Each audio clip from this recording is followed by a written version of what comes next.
I'm Jocelyn, and this is Taryn and Sitka.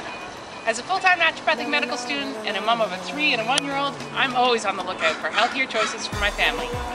Fueling ourselves up with awesome food is at the top of my priority list. So today we're on a mission to find out whatever we can about a little grain called amaranth.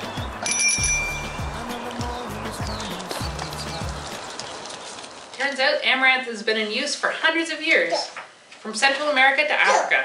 It was a main staple of the Incas and the Aztecs until the Spaniards outlawed it after the conquest. It then re-emerged in the 1970s in Mexico and became commercially viable. Science magazine went as far as to call it the crop of the future because it's easily harvested, it grows so fast it's often considered a weed, it's drought and heat resistant, it's high in protein, and it's easy to cook. That got us thinking, why isn't everybody eating it then? So have you ever heard of amaranth before? Amaranth? No. Yeah. No. Do you think your kids would eat it if you said... Suggested it with that name? Yeah. I'd say, what is it? Probably not. I don't know that they would actually eat it, but... Sounds like an uphill battle, so we decided to check it out for ourselves. It seemed like the easiest way to go about it was to start with a hot breakfast cereal. A great alternative to things like oatmeal or cream of wheat that just don't work for people who have celiac, like me, or even for people who just want to reduce their daily intake of gluten. Turns out it's pretty easy to make, the ratio of 3:1 water to grain. Now that the water's boiling, we're going to add in the amaranth and let it cook for about 20 minutes. Now the Aztecs believed that amaranth had supernatural powers, and maybe they were right.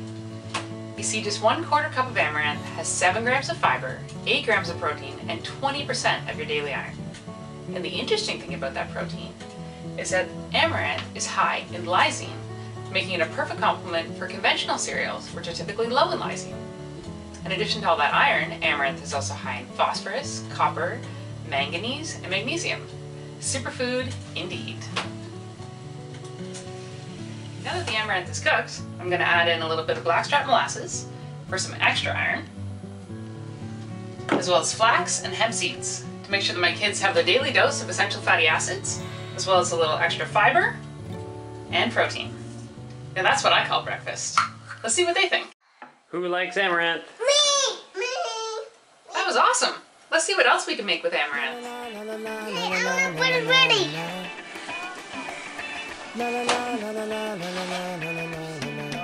I'm in a cookie! You're a best cookie in the world.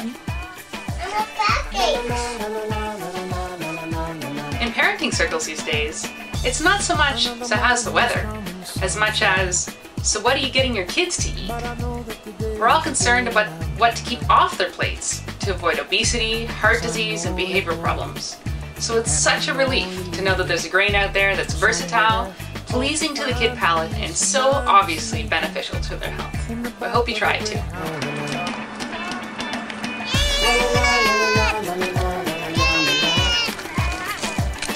La la la la la la.